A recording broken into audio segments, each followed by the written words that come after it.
What do you mean? Oh, when you nod your head yes, but you wanna say no. What do you mean? Hey guys, welcome back to my channel. I wanted to show you guys something that I've been wanting to show you guys for so long, which is the baking method. And I absolutely love this method whenever I am going out and I really want to look super flawless. I cannot do this every day only because it can be time consuming. It's really easy. It's just I really only like to save it for special occasions. So I wanted to show you guys that this will last all day long if you're really going somewhere and you want it to be heat proof and not move at all. This is the go-to method that I always use whenever I want it to look flawless all day, and especially add some extra coverage under my eyes because I do tend to have hereditary dark under eye circles and they are super bad. So yeah, if you want to see how I bake and do my full face of makeup, just stay tuned and I'm going to be showing it to you guys right now. I'll be taking my Bobbi Brown corrector in the color medium to light bisque. I like to use this when I really want a flawless look because it really hides all of my under eye circles. Like I said, they're really bad. So color correcting is really good if you want to cancel out any bluish or purplish tones. Since this is a salmon color, it really helps hide those dark circles really well. Then I'm going to be taking my two foundations that I've been loving at the moment. I love the way mixing them together looks. It's the Maybelline Fit Me foundation as well as the L'Oreal Pro Matte foundation. So I really like to blend both of the foundations together because it really gives me the best of both of the foundations when I use them both together. So I like to dot the foundation all over the face because I feel like this doesn't waste as much product as I would if I'm using it straight from the beauty blender or straight from a brush. I find that that wastes a lot of product and it really soaks into whatever tool that you're using.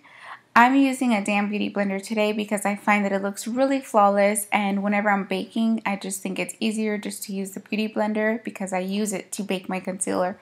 So I think it looks really flawless and I highly recommend the beauty blender. It just makes your foundation look amazing, and you can never use too much foundation with the beauty blender because it really soaks up all of that excess foundation so it doesn't look cakey at all, which is really why I like it, and I think that's why a lot of people like the beauty blender.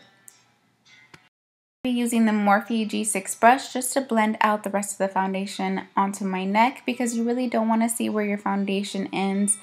And trust me, sometimes when I'm in a hurry, I do forget. And now I'm going to be taking just an extra little bit of foundation, the L'Oreal one, and just dotting it on my face to give me a little bit more coverage in the areas I feel like I need it. I cannot believe that I broke my MAC Pro Longwear Concealer whenever I was doing my eye makeup. So I'm just going to be dotting this under the eye in kind of a triangle motion. And I'm also going to be taking the MAC Prep and Prime in the Highlight Boost and just adding that to the beginning part of my concealer and also along my nose to give me a little bit of a contour. I cannot put concealer on my forehead because I find that it really breaks me out. I like to blend out the concealer on my nose with the Beauty Blender and then the concealer under my eyes with the Morphe G6 brush. I absolutely love this brush. It's so good. The hype is so real about Morphe, you guys. And I'm just going to be taking that and blending it out because I feel like it gives me a very full coverage this way. And then I'll take the Beauty Blender with no additional product and blend it out so that way you don't see a harsh line where the concealer starts. So yeah, I'm going to be doing the same thing to the other side and taking just a little bit of the product that I'm using from my under eye and putting it on my forehead because I find if I put too much, like I said, it really breaks me out and I don't want to get breakouts. And now taking my Anastasia Beverly Hills contour kit. It is looking so ratchet, guys. Look at the palette and the way it looks. It's so bad. I'm so embarrassed, but you can tell that I really love this palette. It's very highly used. I feel like I've been using it forever. Now I'm just going to be taking this and contouring beforehand because I like to contour before I bake, only because I know that product's going to be sitting on there before. And I'm also contouring my nose just so it can look a little bit slimmer. And then I'm going to be taking my Milani bronzer and glow and just bronzing up my skin. I absolutely love the way this looks on my skin. It really adds an extra glow to it.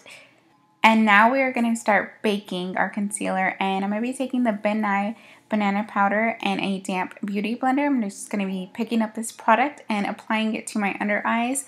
This technique has been so famous because of Kim Kardashian's makeup artist Mario. I don't know how to pronounce his last name, but he uses this method all the time to make her look really flawless. And I'm just going to be applying it underneath that contour as well to kind of clean it up and make it look really chiseled. So, and I'm also going to be applying this to my forehead and nose. Everywhere that you would put concealer and want to look more contoured, this is where you would put it. And then you're going to let this set for about 5 to 10 minutes. Then you're going to come back and wipe off the excess product. Just so that way it really sets into your skin. For some reason, I don't know why, this just works whenever you leave it on your skin for 5 to 10 minutes. It really soaks into your skin, and then whatever is the excess, just you remove it, and it leaves just a flawless under eye. And I'm telling you, your eye makeup and foundation is not going to budge whenever you use this technique. I have tried it in the hot summer heat and it has not moved on me, I promise. Okay, now I've already completed the rest of my eye makeup and put on my eyeliner. Now I'm just going to be taking the Milani Luminoso blush. I'm obsessed with this blush and applying it to the apples of my cheeks. And then I'm going to be applying the highlight, which is my favorite at the moment, which is the Jaclyn Hill collaboration with Becca. I'm just going to be applying this to the cheekbones, and I like to give a little bit extra to my cheekbones because it really gives me a nice glow with this Morphe fan brush. I just love this highlight. It really makes me look like I'm glowing within, and my skin is very healthy and luminous. I like to apply it to the nose and the inner tear duct because it really helps brighten up my eyes whenever I do it this way. It just looks so complete and so beautiful. Taking a little bit more product, I'm going to apply it to my Cupid's bow in the center of my lips just to give me a more full lip. I hope you guys like it. I feel like this has been a long time coming. I have been wanting to do this video for a while. I filmed it once and I didn't like the way that it came out, so I wanted to redo it again for you guys, and I'm super happy with the way it came out this time. So yeah, I hope you guys like it, and don't forget to give it a thumbs up. Take care. Bye.